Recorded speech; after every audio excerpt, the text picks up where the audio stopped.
nos chroniqueurs se déboutonnent sur le vif. Mirador. Allez, on s'intéresse à la CRIEF avec vous, Koumba Diallo. Kassori Yaoé reste en prison. Kassori, prenons d'abord M. Kassori Fofana, l'ancien Premier ministre, au bénéfice duquel la Chambre de l'instruction section 1 a pris une ordonnance de non-renouvellement de détention provisoire. Je pense que c'est ce que Kassori voulait entendre et c'est ce à quoi il s'attendait. Mais revenons sur les faits. Ouais.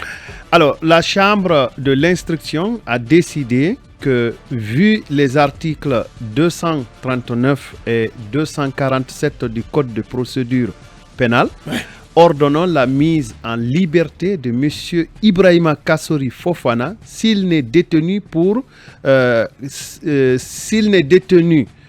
quatre causes de charge pour lui de satisfaire aux obligations suivantes. Déposer au trésor public dans un délai d'1 mois à compter de la notification de cette décision la somme de 3 milliards de francs guinéens. Déposer audit greffier dans un délai de 48 heures à compter de la notification de la présente ordonnance, tous les titres de voyage, notamment le ou les passeports en cours de validité. Ne pas sortir des limites territoriales de Conakry sans autorisation de la Chambre. Voilà, c'est une ordonnance, répétons-le, de non-renouvellement de détention provisoire.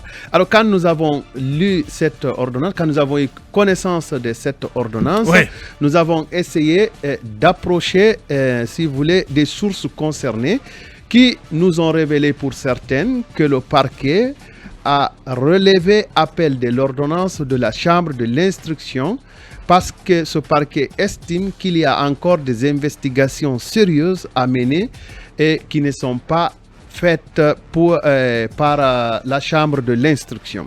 Après 6 mois. Oui. Ensuite, cette source nous dit que la détention peut s'expliquer pour deux raisons ou par 2 raisons. Les nécessités de l'enquête, donc le parquet estime qu'il y a des enquêtes à faire, et les mesures de sûreté. Dans ce dossier de l'interrogatoire, notre source a estimé que M. Kassori Fofana devrait faire encore objet d'enquête supplémentaire parce que la Chambre aurait pris cette décision, la Chambre de l'instruction aurait pris cette décision en ignorant le réquisitoire supplétif adressé par le parquet à la Chambre à l'effet de procéder à de nouvelles mesures d'instruction. Alors, nous avons creusé auprès d'une autre source qui nous dit que le parquet avait fait plusieurs demandes allant dans le sens des investigations pour la manifestation de la vérité, mais que les juges de la Chambre d'instruction ont royalement, donc ça confirme un peu la position de la première source que nous expliquions, ont royalement ignoré cette demande et d'accomplissement des mesures supplémentaires d'enquête. Alors, ce qu'il faudra retenir, c'est que la Chambre de l'instruction a pris une ordonnance de mise en liberté provisoire, j'ajouterai conditionnel, parce qu'il y a des choses à réglementer. Un montant de 3 milliards à payer dans un délai de mois. Et le dépôt des dossiers de voyage, mais que le parquet, a relevé, ou en tout cas a décidé de relever appel de cette décision. Quel est le commentaire de ma part? Le clash entre la Chambre des jugements et le parquet à la CRIEF. Bien. Encore Ali Touré. Non, ben écoutez, moi j'ai aujourd'hui de la peine pour les étudiants en droit. Qu'est-ce qu'ils vont apprendre de tout ce qui est de ces joutes oratoires qui se passent à la CREF? Parce que c'est une jurisprudence aujourd'hui. Je vais rester dans les faits. On dit sur le non-renouvellement par rapport à l'état de santé de Dr Kassori Fofana, qui date du 16 septembre 2022.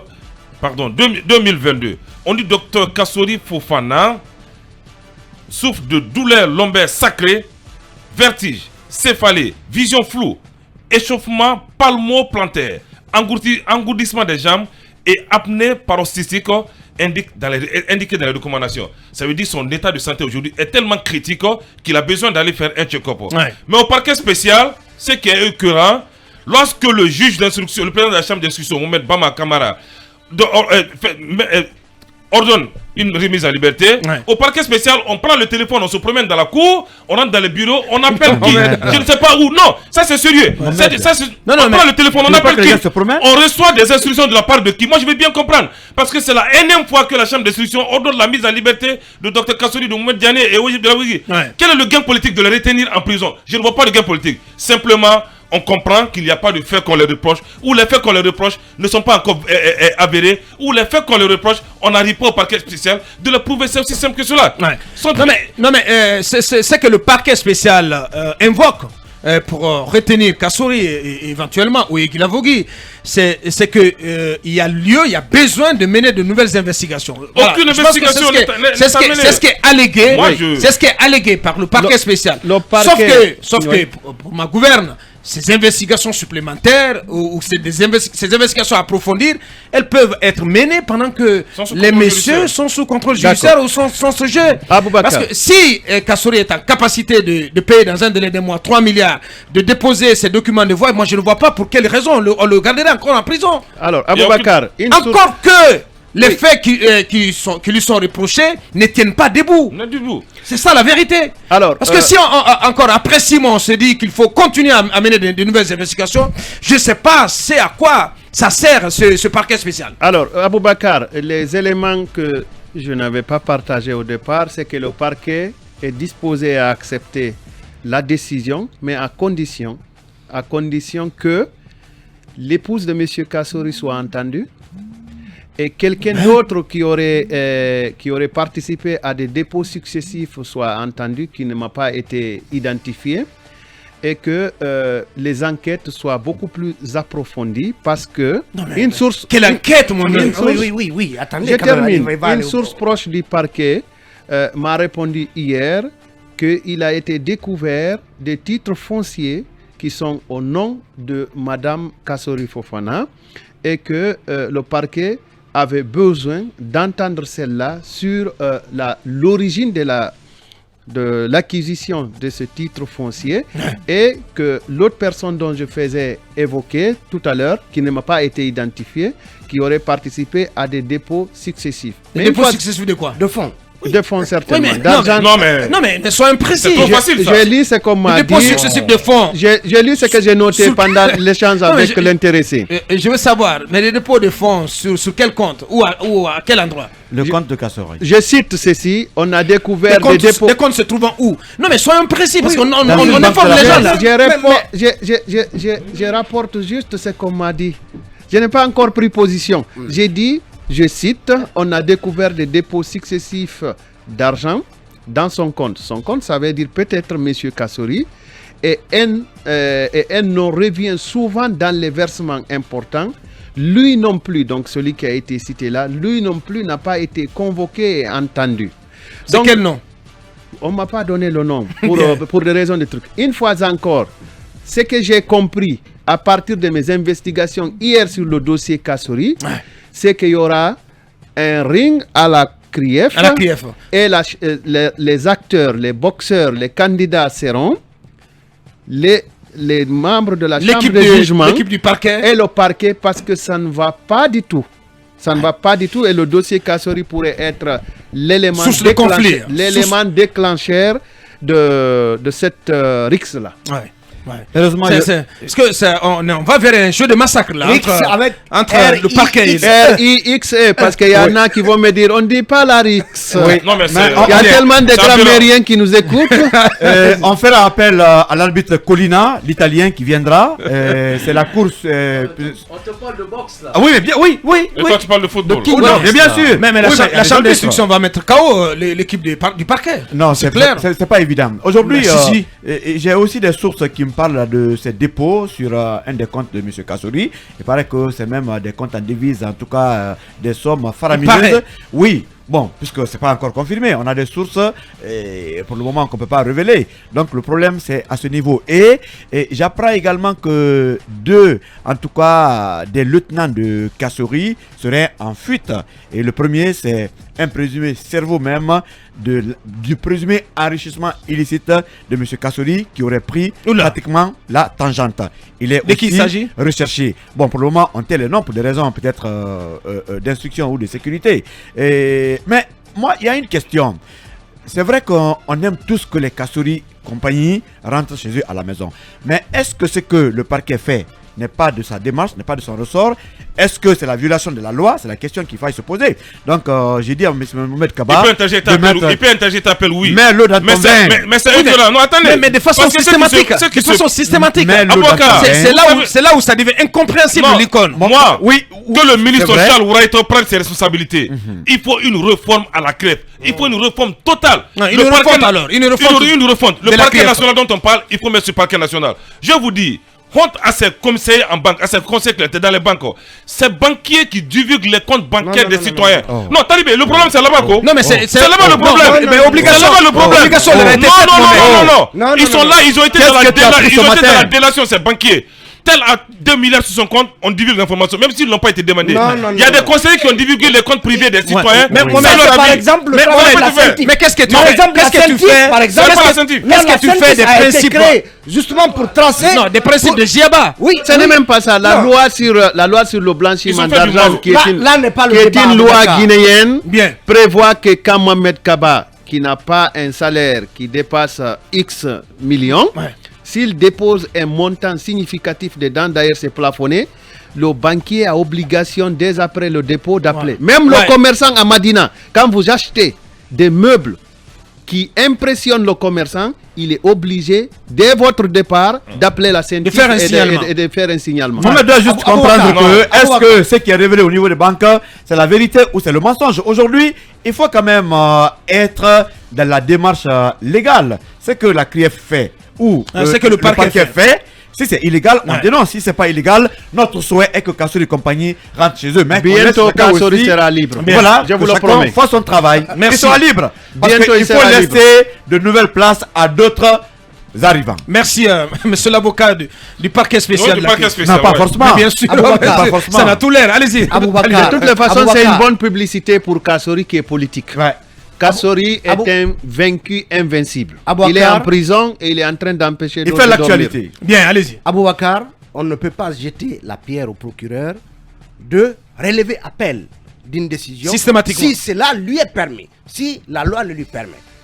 Alors, ce dont il est question, c'est qu'il y a le volet humanitaire, la chose. Nous estimons que Kassori étant malade, il peut bien évidemment rentrer chez lui, continuer à se mettre au service de la CRIEF pour des besoins d'interrogatoire, pour des besoins d'audition, pour continuer justement à faire évoluer le dossier.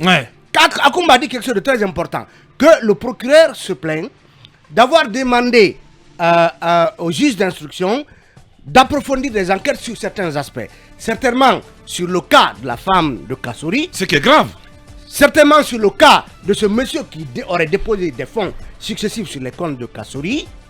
Donc on voit bien que le procureur estime qu'il y a encore des pistes à explorer par rapport, en tout cas, au ficelage du dossier Kassori Fofana. Talibé, j'ai envie de te demander les 6 mois de détention auxquels attendez quand même, les 6 mois de détention auxquels Kassori a été soumis, a été confronté. Non, Talibé, permet quand même l'interactivité. Ces 6 mois ont servi à quoi? Vous avez déjà dit ça. Non, mais je pose la question.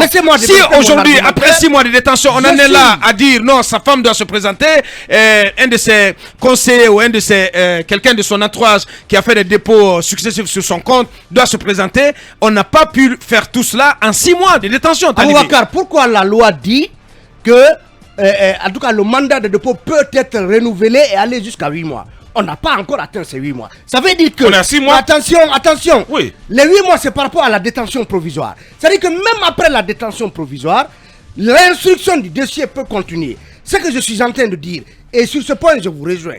Je suis ferme là-dessus. Kassori, vu toute la situation sanitaire qui est décrite là, Kassori doit pouvoir rentrer chez lui. Je suis d'accord. Mais pour autant, s'il y a encore des investigations, s'il est nécessaire de pousser les investigations, il faut le faire. Donc aujourd'hui, si ce sont les conditions que Ali Touré pose, c'est-à-dire que la femme de Kassori soit entendue, parce que quand même, Aboubakar, quand vous voyez cette décision, il a dit, parce que à Kumba, c'est la même décision qu'il a lue, il a dit que les motifs ayant concouru au placement de Ibrahima Kassory Fofana sous mandat de dépôt ne sont pas suffisants pour le renouvellement de ce titre de détention. Mais bien sûr, ça, bien entendu. Ça, c'est la chambre de l'instruction qui l'a dit. Donc, bien la chambre qui instruit le dossier. Oui, maintenant, la chambre on ne peut pas être là à tout moment à balancer des poursuites à deux balles. Le principe du contradictoire au niveau de la CRIEF permet la chambre de l'instruction d'avoir un avis et au procureur d'avoir un avis contraire. Donc ça, c'est l'avis de la chambre de l'instruction. Toujours est-il que, Abouakar, je me rappelle que les 3 personnalités cumulées, Oye, Kassory et Diané, on leur demandait au début jusqu'à 70 milliards comme caution pour leur libération. Ouais. Puisqu'aujourd'hui, ici, on parle de 3 milliards, ça veut dire que cela a été dégraissé considérablement. Ça veut dire que ça s'est dégonflé. Alors, on apprend que Oye et Diané, eux, devraient être cités aujourd'hui sur la suite à donner à leur situation en termes de renouvellement ou non de leur mandat de titre de détention. Donc, espérons que Ali Touré, en tout cas, soit satisfait et qu'il accepte qu'il y ait cette mise en liberté malheureusement, voilà. C'est un éternel insatisfait. Moi je plaide ainsi, vu l'état de santé, parce que, Abouakar, quand on dit quand même qu'il souffre depuis longtemps de plusieurs pathologies, et que, en plus, l'état donc de Kassory Fofana, tel que décrit dans son dossier médical, pourrait être dégradé davantage avec une détention prolongée. Ouais. Donc il faut pas du tout le souhaiter. Mamadou Ouri, pour 1 minute. Bon, écoutez, moi je ne jetterai pas la pierre à Ali Touré parce qu'il utiliserait son droit ou son pouvoir de relever appel face à la décision de la chambre d'instruction de libérer Kassory Fofana. Mais ce qui est évident, c'est que les proches de Kassory, ses avocats, pensent qu'il utilise exagérément ce droit. Peut-être qu'il fait même en violant la procédure. Donc c'est un débat d'école ou de doctrinaires du droit, mais il y a l'autre évidence, c'est qu'il est malade aussi. Donc il faut tenir compte de cela pour ne pas qu'on arrive à des cas malheureusement comme Luceni Camara. Ouais. Il faut qu'on le rappelle tous les jours, mais en profane, j'ai quand même un certain nombre de questions qui me taraudent l'esprit. C'est que quand le procureur dit qu'il a quand même demandé à la chambre d'instruction d'approfondir ses enquêtes sur certains aspects, mais des aspects qui restent encore inconnu du public ou sinon de ceux qui doivent le savoir, faut-il qu'on sache sur quel autre aspect on reproche des choses encore à Kassory, parce que ce qu'on savait jusque-là, c'est cette affaire de transfert d'argent dont vous parliez la dernière fois, des 40 et quelques millions. De 46 millions de la Mamrie à Agnès. Donc s'il y a d'autres... C'est qui est une invention. S'il y a d'autres sujets sur lesquels on reproche encore des choses à Kassory, il faut qu'on le sache. Secondo, est-ce que tout ceci peut se faire en 2 mois, puisqu'il reste 2 mois pour qu'on arrive à terme de leur mise sous mandat de dépôt. Est-ce qu'on ne peut pas faire ces investigations, quelqu'un l'a soulevé tout à l'heure, pendant que ces messieurs seront même en liberté provisoire? Si tout cela est possible, je ne vois pas pourquoi on pourrait les maintenir encore là. Merci Mamadou Ouri Diallo. On va marquer la pause pour nos obligations commerciales. On revient quand il sera 9h après un point d'info avec la rédaction pour évoquer ces sanctions décidées par la CEDEAO la semaine dernière à l'occasion d'un sommet extraordinaire, des sanctions qui ont été adoubées par les États-Unis notamment. On en parle avec Cabinet et Mamadou Ouri dans la seconde partie avant d'ouvrir notre grand dossier consacré à l'ouverture du procès historique sur les massacres du 28 septembre. On revient dans quelques minutes.